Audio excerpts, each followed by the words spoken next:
તંત્ર ઘોર નિંદ્રામાં, જનતા એક્શન મૂડમાં। વલસાડના મોગરાવાડી અંડરપાસના ખાડા સ્થાનિકોએ જાતે પૂર્યા। શહેરમાં જ્યારે જવાબદાર વહીવટીતંત્ર પોતાની ફરજ ભૂલે છે ત્યારે જનતાએ મેદાનમાં ઉતરવું પડે છે। આવો જ કિસ્સો વલસાડના મોગરાવાડી વિસ્તારમાં જોવા મળે છે, જ્યાં લાંબા સમયથી બિસ્માર હાલતમાં રહેલા રેલવે અંડરપાસમાં ખાડાઓથી કંટાળીને સ્થાનિકોએ જાતે સમારકામ હાથ ધર્યું હતું। મોગરાવાડી અંડરપાસમાં પડેલા મોટા ખાડાઓને કારણે વાહન ચાલકો અને રાહદારીઓ માટે અકસ્માતનું જોખમ સતત વધી રહ્યું હતું।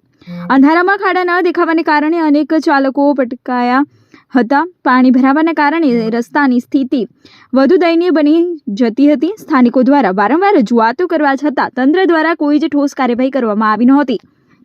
ગઈ રાત્રે સ્થાનિક રહીશોએ પ્રશાસનની રાહ જોવાનું છોડી દીધું અને જાતે જવાબદારી સ્વીકારી ફાવડા, માટી અને પથ્થરો લઈને મોટી સંખ્યામાં લોકો ઉમટી પડ્યા હતા અને શ્રમદાન દ્વારા અંડરપાસના ખાડા પૂરી રસ્તો સમતલ કર્યો હતો। સ્થાનિકોનું કહેવું છે કે આ કામ ખરેખર નગરપાલિકા કે માર્ગ મકાન વિભાગનું છે, પરંતુ અકસ્માતો રોકવા માટે અમારે મજબૂરીમાં રસ્તા પર ઉતરવું પડ્યું।